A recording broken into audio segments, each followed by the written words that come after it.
Bonjour à tous, c'est Nicolas et nous allons voir aujourd'hui comment compresser une image dans Word 2013. Alors, pour cela, il faut cliquer sur votre image, puis vous rendre dans l'onglet Format de votre ruban. Une fois que vous êtes ici, vous avez une toute petite icône qui est juste ici sur la gauche et qui s'appelle Compresser les images d'un document.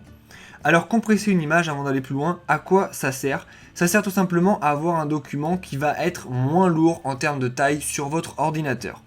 Et donc que vous allez peut-être pouvoir envoyer plus facilement par mail, etc. Donc lorsque vous êtes dans compresser les images, cette petite fenêtre qui vient de s'ouvrir, vous avez plusieurs options. D'abord, il faut dire à l'ordinateur si vous voulez appliquer à l'image sélectionnée uniquement ou à toutes les images de votre document. Puis après, il faut lui dire si vous voulez supprimer ou non les zones de rognage des images.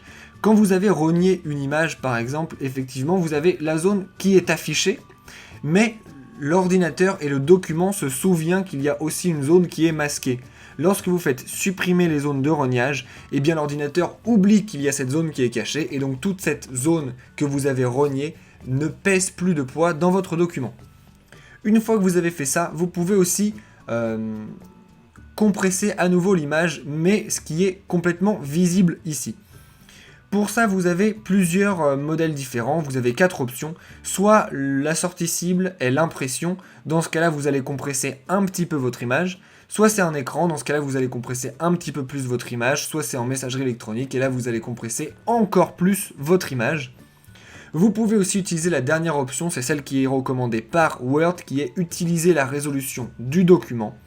Et qui est en général préférable, sauf si vraiment vous savez que votre document est destiné à être imprimé ou est destiné à être sur un écran type page web ou rétroprojecteur, dans quel cas vous pouvez paramétrer manuellement la compression de votre image. Une fois que vous avez terminé, il vous suffit de faire OK et votre image va avoir été compressée par Word. Maintenant que vous savez compresser une image, si vous voulez aller un petit peu plus loin avec la mise en forme des images sur Word 2013, eh bien je vous conseille d'aller dans la description de cette vidéo. Vous y trouverez des liens vers plein d'autres vidéos tutoriels. Vous trouverez aussi des liens vers d'autres grandes parties de Word expliquées aussi simplement que dans cette vidéo. Et pour ne rater aucun tuto, abonnez-vous à la chaîne. Si vous voulez nous poser directement vos questions à propos de Word ou d'autres logiciels, vous pouvez laisser un commentaire sur cette vidéo ou nous envoyer un message sur Facebook ou Twitter. Enfin, si vous avez vu une erreur dans cette vidéo ou si ce que je vous ai montré ne fonctionne plus à cause d'une mise à jour ou autre, s'il vous plaît, dites-le nous dans les commentaires, cela nous permettra de pouvoir réactualiser la vidéo. Sur ce, je vous dis à bientôt et n'oubliez pas de vous abonner à la chaîne et de laisser un pouce bleu si ça vous a aidé. Au revoir!